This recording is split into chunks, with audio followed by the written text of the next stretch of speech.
And whenever the issue of Kashmir is brought up, our friends within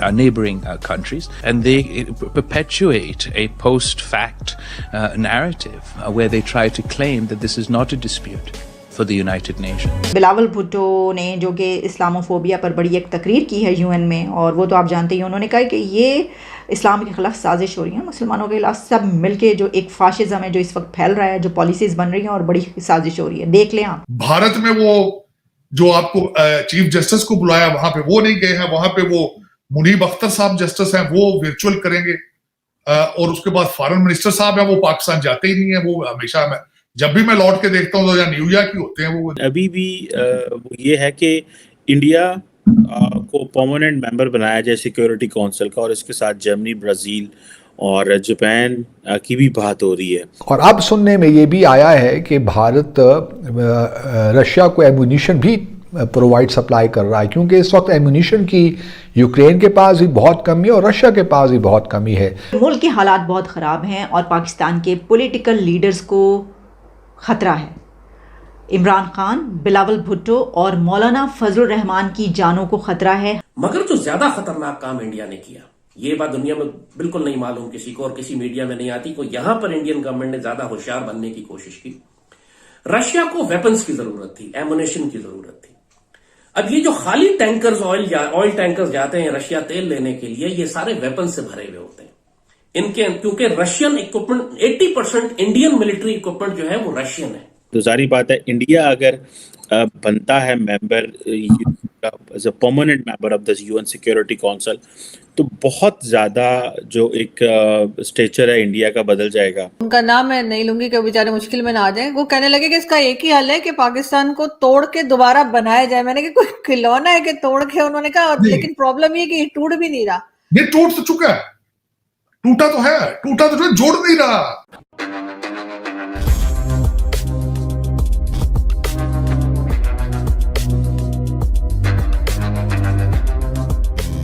नमस्कार दोस्तों, आज United nation general assembly में एक बहुत ही विचित्र घटना हम सबके सामने आई है, जहां पाकिस्तान के फॉरेन मिनिस्टर बिलावल भुट्टो हमेशा की तरह यूएन में अपना कटोरा लेकर कश्मीर का राग अलाप रहे थे। लेकिन दोस्तों, पाकिस्तान को भारत का माला जपते जपते इतना ज़्यादा आदत हो गया है कि भारत को अपना दोस्त पुकारने लगे।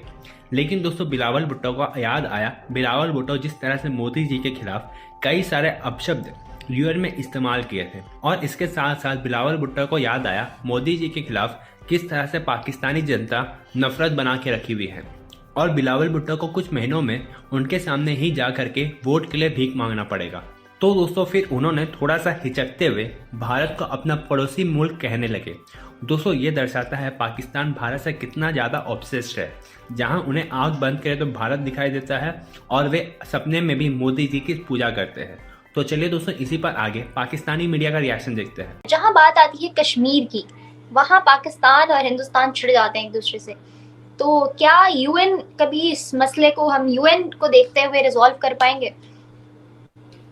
देखिए महवेश, यूएन का आपने जिक्र किया है, तो आपके यहाँ करीब करीब सारे लोग, चाहे वो सरकार में हो चाहे आम पब्लिक हो, वो सब कहती हैं कि जी यूएन के हिसाब से होना चाहिए, कश्मीर को बिल्कुल उसके हिसाब से चीज़ों को ठीक करना चाहिए, ऐसा करना चाहिए। लेकिन मुझे बड़ा अफसोस होता है कि किसी ने यूएन के उन रेजोल्यूशंस को पढ़ा नहीं जो कश्मीर पर यूएन ने दिया है।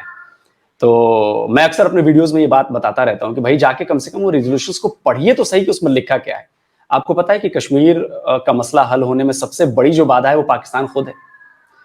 यूएन का रेजोल्यूशन कहता है कि आपको वहां से अपनी फौज हटानी पड़ेगी, जिसे आप आजाद कश्मीर कहते हो, जिसे हम पीओजे कहते हैं, वहां से आपको अपनी फौज का एक एक बंदा हटाना पड़ेगा। पहली शर्त है यूएन की। और वो क्यों हटाना पड़ेगा? क्योंकि वो नॉन कश्मीरी हैं। तो वहां पे सिर्फ फौज ही नहीं, जितने भी नॉन कश्मीरी हैं उन सबको हटाना पड़ेगा। यूएन की सेकंड जो शर्त है वो कहती है कि जब ये पहली शर्त पाकिस्तान मान लेगा, तब इंडिया के लिए शर्त ये है कि आप वहां से अपनी फौज कम करेंगे। ध्यान दीजिएगा, कम करेंगे, हटाएंगे नहीं। क्योंकि यूएन में लिखा है कि एज ए पाकिस्तान आपको इन्वेडर कहा गया है वहां पे, कि हमला आपकी तरफ से हुआ है। इंडिया ने डिफेंस में किया, वो भी महाराजा हरि सिंह से विलय कराने के बाद। उसके पहले तक नहीं गए वो, जब तक वो जम्मू कश्मीर इंडिया का हिस्सा नहीं था। लेकिन जब इंडिया का हिस्सा बन गया तब भारत ने अपनी फौज भेजी। तो ये जेन्युइन और लेजिटिमेट जो कार्रवाई होती है वो की गई। तो जब तक आप ये हटाएंगे नहीं, उसके बाद ये कम होगा, उसके बाद रेफरेंडम होगा, प्लेबिसिट होगा। तो जो सबसे पहली शर्त है वो पाकिस्तान मानता ही नहीं है। तो जो सबसे बड़ा रोड़ा अटकाया है अगर किसी ने, तो वो पाकिस्तान ने अटकाया है। अगर आप यूएन रेजोल्यूशंस की बात करते हो तो प्लीज, मैं भी कहता हूं कि प्लीज आप उनको पढ़िए और उनके हिसाब से चलिए। आप करेंगे तो हम भी करेंगे। सर, मैंने बहुत से कश्मीरियों से, हिंदुस्तान की तरफ जानब जो कश्मीरी हैं, उनसे इस बात पे इंटरव्यूज लिए, उनकी राय भी जानी। उनका ये कहना था कि वो वहाँ पे बहुत खुशी से रह रहे हैं, वो कभी नहीं जुड़ना चाहते पाकिस्तान के साथ, मगर पाकिस्तानी हमेशा से बज़िद है उनको जोड़ने। क्या वजह? अच्छा देखिए, इसका एक बड़ा अच्छा जवाब देता हूं मैं आपको। अभी कई सारे आपके पाकिस्तान के जो यूट्यूबर हैं ना, पब्लिक रिएक्शन वाले, वो आजकल उसी आजाद कश्मीर में गए हुए हैं, जिसे हम पाकिस्तानी ऑक्युपाइड जम्मू कश्मीर कहते हैं। वहां पे लोगों से बात कर रहे हैं। वहां पे ज्यादातर लोगों से जब आप ये पूछते हो ना कि भाई आपको पाकिस्तान से मिलना है या क्या आजाद रहना है, तो उनका एक ही होता है कि खुद मुख्तार बनना है हमें। लेकिन आप अगर जम्मू कश्मीर हमारे वाले हिस्से पे आके पूछोगे तो वो ये बात कभी नहीं कहेंगे खुद मुख्तार रहेंगे, क्योंकि खुद मुख्तारी की जरूरत क्या है, उनको पता है कि ये कानूनन और दस्तावेजन इंडिया का हिस्सा है। क्योंकि जिस तरह से बाकी की 550 रियासतें थीं जब इंडिया ने एक्सेशन ऑफ पेपर तैयार किया था, वही एक्सेशन ऑफ पेपर महाराजा हरि सिंह ने भी साइन किया, जो बाकी की रियासतों ने साइन किया हमारे में शामिल होने के लिए रिपब्लिक ऑफ इंडिया में। तो और ये सारा यूएन के पास रिकॉर्ड है, वो जानते हैं कि ये प्रोसेस वही फॉलो किया गया है।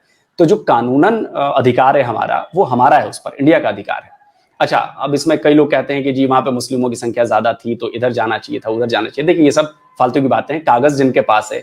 अब आप बताइए कि बलूचिस्तान पर तो पाकिस्तानी सेना ने हमला करके कब्जा किया ना, तो वो भी तो यही कहते हैं कि हमारे पास साइन किए हुए दस्तावेज हैं, वो भले ही जबरन साइन किए हुए हैं, लेकिन आज तुम कहते हो ना कि बलूचिस्तान हमारा पार्ट है। तो यहाँ पर तो कोई जबरन कब्जा नहीं हुआ, कोई हमने हमला करके कब्जा नहीं किया, वो हमारा हिस्सा था, हिस्सा हुआ, और वैसे ही जैसे बाकी रियासतें हुई वो हुआ। आप जम्मू कश्मीर में जब देखेंगे तो जम्मू कश्मीर में, आजाद कश्मीर में आपको पता है कि सिर्फ एक यूनिवर्सिटी है और उसके 3 कैंपस हैं। आप अगर जम्मू कश्मीर की बात करेंगे हमारे वाले हिस्से की, तो वहां पे आपको 20 से ज्यादा यूनिवर्सिटीज मिलेंगी, आपको वहां पे आईआईटी मिलेगी, आपको वहां पे बड़े से बड़े अस्पताल मिलेगा। मुझे लगता है कि 50 से ज्यादा अस्पताल है वहां पे, जो बड़े अस्पताल है। आपको वहां पे रेल का इंफ्रा मिलेगा। डेवलप नहीं है वैसे, आपने देखा होगा वीडियोस। बिल्कुल, तो मैं वही कहना चाहता हूं कि हमने डेवलपमेंट की है। मुझे याद है कि आपकी यूएन में रिप्रेजेंटेटिव थी, मलिहा लोधी नाम था उनका। उन्होंने जाकर एक तस्वीर दिखाई, बड़ी फेमस हुई थी वो तस्वीर, शायद आपने भी देखी होगी, कि एक लड़की है, बच्ची है, और पैलेट गन से ना उसके सारे चेहरे पे दाग लगे हुए हैं, जो छोटे छोटे छर्रे लगते हैं। कहा कि जी ये कश्मीर की लड़की है और इंडिया के जवानों ने ऐसा किया है। 1 घंटे के भीतर प्रोपेगेंडा एक्सपोज हो गया। सारी दुनिया, बीबीसी से लेकर सारी दुनिया ने उसको कवर किया, वो लड़की फिलिस्तीनी थी। तो अगर आप यूएन जैसे मंच का इस्तेमाल इस तरह के प्रोपेगेंडा के लिए करेंगे तो आप पर कौन भरोसा करेगा?